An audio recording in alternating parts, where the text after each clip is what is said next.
Oi pessoal, tudo bem? Nós começamos esse projeto e eu sei que a grande maioria de vocês acaba me conhecendo porque foi meu aluno ou é meu aluno atualmente, mas mesmo os que não me conhecem ou mesmo os meus alunos acabam não sabendo como é que foi a minha trajetória, né? Até chegar até aqui, o que é que foi que eu passei, o que é que eu fiz, como é que eu segui o meu rumo. Então eu resolvi trazer nesse vídeo um pouco de uma apresentação sobre mim, tá? Mais focada na minha parte profissional, né? Eu sou de João Pessoa, nasci aqui, estudei sempre aqui e fiz medicina na UFPB. Passei lá com 17 anos, passei para medicina e começa daí, né? Quando eu fiz 18 anos, fui me apresentar no Exército e o pessoal, os colegas tinham falado, olha, quem já faz medicina pode ter a apresentação adiada. Quem faz medicina, veterinária, farmácia ou odontologia pode ter a apresentação adiada. Eu pensei, né, na minha cabeça lá de 18 anos, peraí, então se eu for me apresentar aos 18 e tiver um adiamento, quando eu me formar com 23, 24 anos, ninguém vai me querer porque eu vou estar mais velho. Cheguei lá para me apresentar, cheio de gente no salão, e aí o oficial falou, ah é? Então vá para a junta militar, que você vai ser atendido lá. Fui na junta, e aí a mulher me falou, meu Deus, por que você fez isso? Podia estar livre disso. Resultado, todo ano, durante a minha graduação, eu tive que comparecer à junta militar para ter o meu alistamento adiado até a formatura. Entrei na faculdade sem ter muita noção do que queria, não tenho familiares médicos nem nada. E no quarto período, paguei semiologia, gostei da semiologia cardiovascular. Esperei, que na UFPB era no sétimo período, pagar a disciplina de cardiologia, paguei, gostei também da disciplina. E no semestre seguinte, eu tentei monitoria, gostei, passei, fiz um ano de monitoria, muito bem, adorei. E aí acabei querendo fazer uma coisa diferente, talvez, e pensei em fazer monitoria de otorrino. Na época, tinham 4 bolsas de otorrino na UFPB e uma bolsa só para cardio. Acabou que eu comecei a estudar para otorrino, saiu o edital para a bolsa para fazer a prova uma semana antes, uma coisa assim. E saiu nenhuma bolsa para otorrino e 4 bolsas para cardio. Então eu disse, não tem conversa, vou ter que ganhar essa bolsa.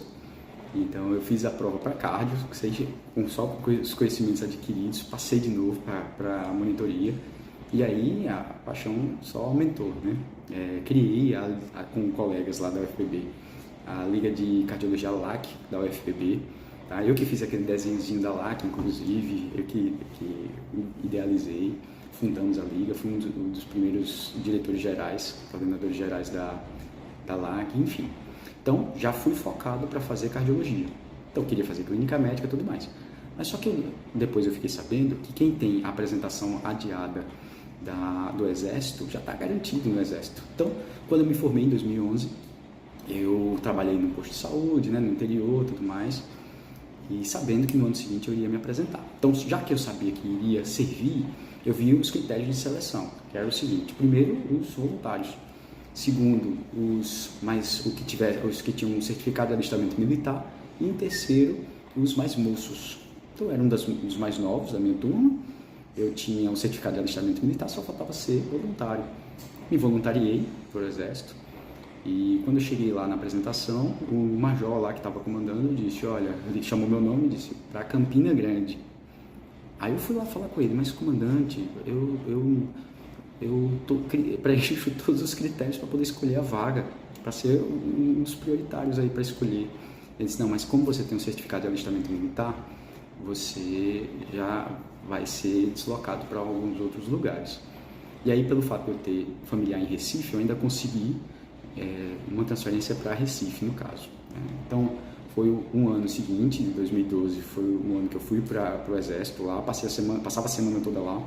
Por mais que eu tivesse familiares lá, eu acabei não ficando na casa de ninguém. Fiquei no quartel, que o pessoal chama de Laranjeira, né? Os primeiros 45 dias no Exército são para dar a pintura de verde oliva, como o pessoal também do Exército fala, que é para aprender as coisas do Exército, a marchar, atirar, fazer todo o treinamento militar, que foi uma coisa para a vida muito importante, eu acho, assim, que eu tive cresci bastante dentro disso. E aí, como é que eu ficava? Eu trabalhava todo dia de manhã, E acabando o expediente, e às vezes era um pouco mais tranquilo também, que atendia os soldados, enfim. E enquanto eu estava lá atendendo, eu estava estudando para poder fazer a prova da residência. E quando acabava o meu expediente às 13 horas, era do lado da UFPE. Então eu ia para a biblioteca da Universidade Federal de Pernambuco para poder estudar. Estudava lá das 13 até as 19 horas todos os dias. Então levava as apostilas, ficava lendo, fazendo as atividades, os exercícios, enfim. Então esse foi o meu ano de 2012. Fiz a prova no final do ano, passei para São Paulo, para Recife, para Brasília e resolvi ir para São Paulo. Ia casar no ano seguinte e minha esposa trabalha aqui em João Pessoa e eu ficava um ano muito difícil para mim, né? Porque eu ia para São Paulo sem conseguir voltar muito para cá. E aí surgiu a oportunidade de fazer uma coisa chamada PROVAB, que é o Programa de Valorização da Atenção Básica, que na época, no primeiro ano, ele trancava a vaga de residência. Então o que é que eu pensei? Peraí, se eu conseguir passar nesse programa e ficar em João Pessoa, vai ser bom, porque eu vou conseguir fazer um pé de meia, eu vou conseguir ficar aqui mais um ano, ela casada, ela vai conseguir me acompanhar também, pedir licença para acompanhamento de cônjuge, então vai ser interessante, né? Então eu fiquei em João Pessoa e acabei resolvendo trancar a vaga para não ir para São Paulo nesse ano. Então passei mais um ano aqui, deu tudo certo, graças a Deus a gente programou a mudança e foi para São Paulo. Então fiz clínica médica no Hospital Santa Marcelina, lá em São Paulo, que é na Zona Leste de São Paulo, que é a referência da Zona Leste. Então um hospital gigantesco, um hospital quaternário que tem todas as especialidades. Então realmente eu saí com a parte teórica da UFPB, eu acho que muito bem estruturado.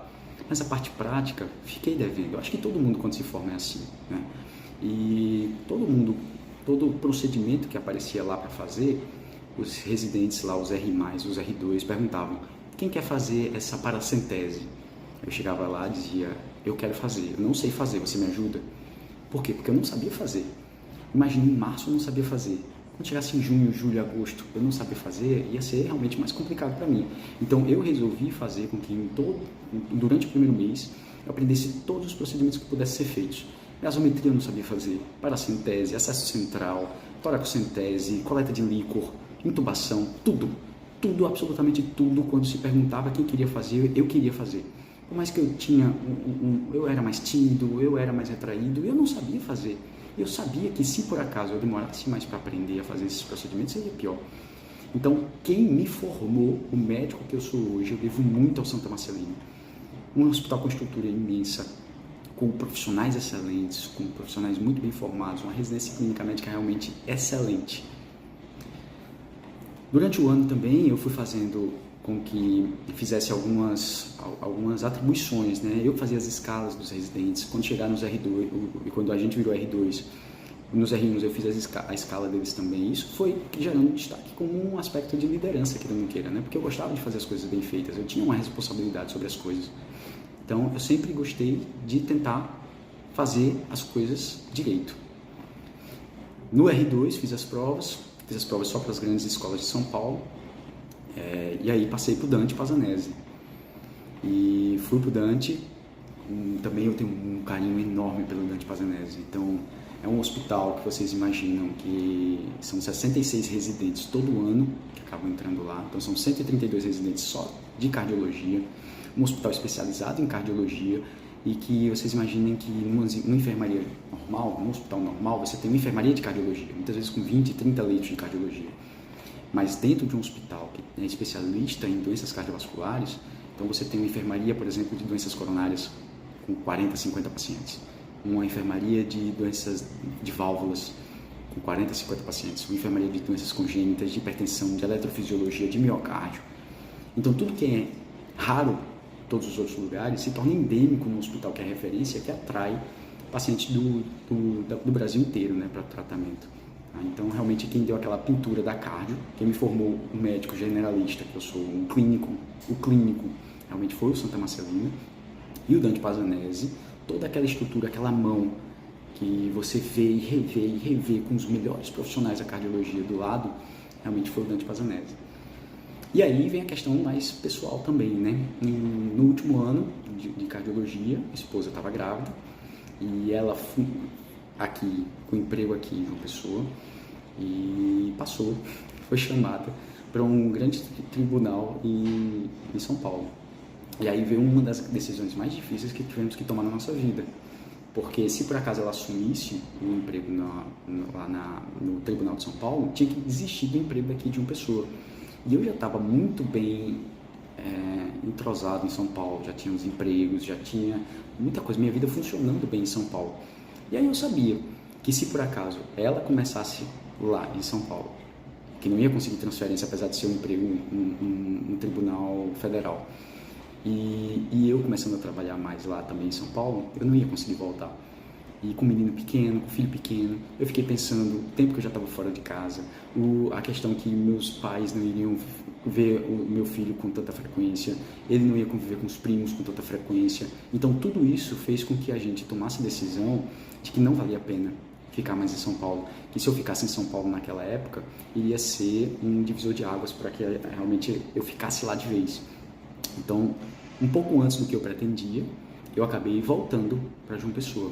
Então, voltei para João Pessoa e voltei faixa branca, de novo, né? Tinha o nome do Dante Pazanese, mas não procurei ninguém da época lá de trás da graduação e simplesmente comecei a trabalhar aqui em João Pessoa e mostrar serviço aqui, né? Então, entrei em algumas equipes, como por exemplo do Hospital Nossa Senhora das Neves, que é uma equipe excelente de cardiologistas, que me abriu muitas portas também, né? De novo, ninguém me conhecia, ninguém conhecia o Gustavo Fernandes, mas conhecia que eu tinha feito uma residência num lugar de renome. Isso abriu as portas inicialmente, né? Só o fato de ter feito no Hospital Dante Pazanese subtendia-se que eu era pelo menos uma pessoa que tinha uma noção muito boa e que era competente, teoricamente, em teoria. Tá? E depois as outras coisas apareceram, né? Que, como a preceptoria da residência de clínica médica do UNIP, depois a graduação em cardiologia do UNIP também, depois lá no Metropolitano, entrei no Hospital Metropolitano e pouco a pouco a reputação de onde eu fiz residência inicialmente abriu as portas, como eu falei, mas que pouco a pouco o meu desempenho, a minha entrega e a responsabilidade em conduzir os casos foram fazendo com que outras oportunidades surgissem. Então, hoje, além da preceptoria também da residência de cardiologia do Hospital Metropolitano, também sou coordenador do Hospital Metropolitano da Paraíba, né, do serviço de cardiologia. Tá? Então, acho que é interessante, assim, que trouxe essa parte meio pessoal, profissional para vocês, porque eu tenho certeza que muitos de vocês já se encontram nesse caminho, né, de já estar formado, de o que vai fazer de residência, de que talvez será que é melhor eu parar um ano, será que é melhor eu seguir em frente, será que é melhor fazer exército, será que é melhor eu entrar direto na residência. Então percebam que não existe uma coisa certa ou errada, cada um tem seu rumo, cada um tem sua história, mas que para mim foi assim e eu acho que foi tudo super bem, deu tudo certo, uma formação boa, em tempo certo, tá? Alguns amigos meus mais na frente do que eu, alguns amigos meus mais atrás do que eu, mas que eu não estou correndo, eu não estou fazendo uma corrida em competição com ninguém, eu estou fazendo o meu, eu tenho que fazer o meu bem feito, e é isso que vocês têm que pensar também, tá, gente? Então, é mais uma apresentação geral, para que vocês me vejam sem máscara, né? Porque eu acho que até agora todos os vídeos que eu fiz foram de máscara, e que a gente possa ter um espelho também, né, para vocês, de pelo menos uma história que não acabou ainda, mas que vem dando super certo. Tá bom, gente? Um grande abraço para vocês e vamos em frente aqui no nosso projeto.